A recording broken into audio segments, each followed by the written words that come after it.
प्रयागराज के इस कुंभ के महाकुंभ के अवसर पर करोड़ों श्रद्धालुओं के बीच में यह संगम के तट पर सनातन धर्म संसद का भव्य आयोजन हो रहा है। और अभी आप हमारे शांति दूत श्री देवकीनंदन जी ठाकुर के दर्द श्रवण कर रहे थे। ये उनका दर्द है, समाज का जो रवैया है, जो कुछ न कुछ कहने का इनका स्वभाव है। इन्होंने किसी को छोड़ा नहीं है।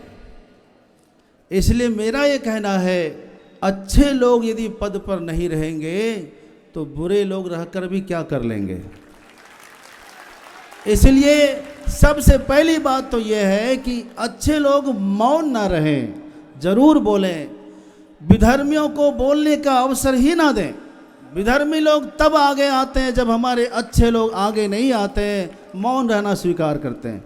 आप सबको मालूम होगा, भरी सभा में महारानी द्रौपदी सबसे न्याय मांगती रही और पितामह भीष्म जैसे महापुरुष मौन धारण कर लिए। क्या पितामह भीष्म को मौन धारण करना चाहिए था? यदि उस समय वो दुर्योधन के खिलाफ खड़े हो जाते तो किसी में हैसियत थी, किसी की हिम्मत थी कि उनका सामना कर लेते?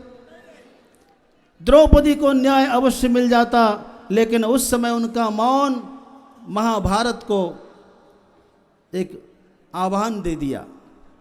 इसीलिए इतना बड़ा भीषण संग्राम भी हुआ। मैं कहता हूँ अच्छे लोगों को आगे आना चाहिए। आज ये मीडिया के माध्यम से, महाकुंभ के माध्यम से आज देश का हिंदू जगा हुआ है। और इस जगे हुए, जैसे कहते हैं ना, गर्म लोहे पर चोट मार दो और उसी समय सांचा ढल जाएगा। और बिल्कुल इसका सही समय है सनातन बोर्ड को लागू करने के लिए। और इसी समय में यदि सनातन बोर्ड बन जाएगा तो बन जाएगा, अदरवाइज फिर कब बनेगा इसका इंतजार मत करना। फिर ऐसा अवसर मिले ना मिले। आप जानते हैं इसके पहले जितना कुंभ हुआ, कितना दुख और दर्द की बात है कि जो हमारे धर्म से नफरत करते थे उनको हमारे धर्म का ठेका दे दिया कि आप मेला चलाओ, आप मेला का प्रबंधन करो। ये कितना दुख का विषय है। जो सनातन के विद्रोही थे, विधर्मी थे, नफरतवादी थे, उनको तिरुपति जो है मंदिर का, टेंपल का उनको कार्यकारी अध्यक्ष बना दिया गया, उसमें प्रवेश दे दिया विधर्मियों को, जिसका परिणाम आप सब ने देखा कि मांस और चर्बी से युक्त लड्डू का प्रसाद खाने को मिला। ऐसा क्या फिर होना चाहिए दोबारा? यदि नहीं होना चाहिए तो दोबारा उस विधर्मियों को मौका ना दें। इन विधर्मियों को देश से भगाने का सुंदर अवसर आया है। इस अवसर को खोने मत देना मेरे भाइयों, मेरे बहनों, मित्रों। आज यह संतों का यह विशाल मंच गरज गरज कर कह रहा है, सनातन बोर्ड की आवश्यकता है। हिंदू बहुल देश में जहां 80% से ज़्यादा भी हमारे हिंदू समाज के लोग हैं, वहाँ हिंदू धर्म के जो राष्ट्र माता है, जिस पर हमारी निष्ठा है, उस गौ की हत्या हो रही है। इससे बड़ा दुख की बात क्या हो सकती है? हम कहते हैं यदि महाराष्ट्र में राजमाता गौ हो सकती है तो भारत में राष्ट्रमाता गौ क्यों नहीं हो सकती है? हो सकती है कि नहीं हो सकती है? तो इसको भी मांग में रखे, जरूर इसको भी ध्यान रखा जाए। मैं उन किसानों से गुजारिश करता हूं जो किसान गेहूं काट कर पराली में आग लगा देते हैं। गौ हत्या का पाप आपको अवश्य लगेगा, आपका दर्द जो भी होगा। लेकिन मेरा इतना कहना है, आप लोगों की वजह से भूसा चारा इतना महंगा हो गया है, गौशाला में गौ पालन करना बड़ा मुश्किल हो गया है। गेहूं पर, धान पर, अनाज पर आपका हक है, लेकिन भूसे पर हमारा गौ माता का हक है। किसी का हक को ऐसे आग के हवाले ना करें बंधुओं।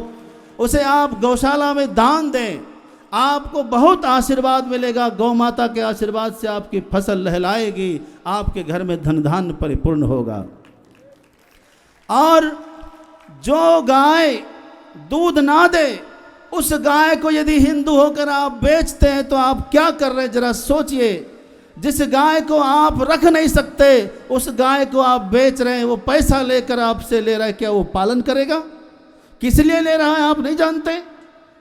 तो आप गाय का दूध का सेवन कर लिए और दोहन करने के बाद गाय को बेच दिए कसाईयों के हाथ में, आप स्वयं गौहत्या के जिम्मेदार हैं। बंधुओं, गांव गांव में अभी आप सुन रहे थे, ठाकुर जी कह रहे थे हर मंदिर में गौशाला बने और उस गौशाला में ऐसी गौओं को जमा करिए जिसका दूध आपने दोहन कर लिया है, अब आप उसको नहीं रखना चाहते, आप गौशाला में जमा कर दीजिए। हमारे मंदिर के लोग, संत लोग उसका पालन करेंगे। शर्त यही कि आप अपने घर का भूसा चारा उस गौशाला में दान कर दीजिए।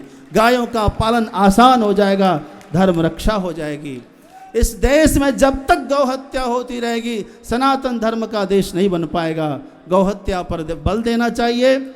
आज सनातन बोर्ड हर हाल में चाहिए, यही संकल्प करिए, चाहे जो हो जाए, उत्तर दक्षिण पूर्व पश्चिम सर्वत्र ही सनातन बोर्ड का अधिकार होना चाहिए।